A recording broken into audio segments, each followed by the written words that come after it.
ఇష్టమున్న కాడ తాగుడు తప్పు, తాగి డ్రైవింగ్ చేసుడు ఇంకా తప్పు. అట్లా డ్రైవింగ్ చేసి దొరికినప్పుడు పోలీసులతోని ఆర్గ్యుమెంట్ చేసుడు ఇంకా ఇంకా పెద్ద తప్పు.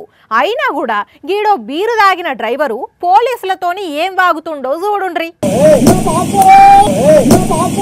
అయ్యో ఏమైందిలా, తలనంత అట్లా కొట్టుకుంటున్నాడు, ఆటో కేసి గుద్దుకుంటున్నాడు. ఏమైందన్నా, ఏమైంది? అట్లా ఎందుకు చేస్తున్నావు అంతా?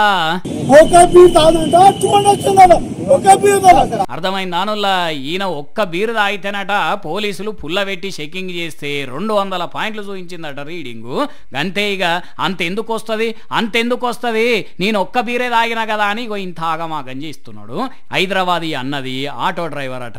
మరి చూస్తుంటే ఒక్క బీరు తాగిన లెక్క కానొస్తుందా అనేది మీరే ఆలోచించాలి. అయినా ఓ అన్న, ఒక్క బీరు తాగినా తాగి డ్రైవింగ్ చేయొద్దని తెలియదా? ఇప్పుడు దొరికినాకనేమో ఇట్లా పర్షాన్ చేయబడుతుంది. తాగిన మత్తుల యాక్సిడెంట్ గిట్లా అయితే నీకు పర్షానే, అవతలకి పర్షానే కదా. పోలీసులు చెప్పేది మీకోసమేనా? అట్లెందుకు ఆలోచన చేస్తలేవు? ఆగో, లొలి చేయకు. చూసిండ్రా పబ్లిక్ తాగినాక ఏం చేస్తున్నారో ఏం అర్థం కాదు కొందరికి. దొరికినాక ఒక ఇట్లా కథలు పడతారు.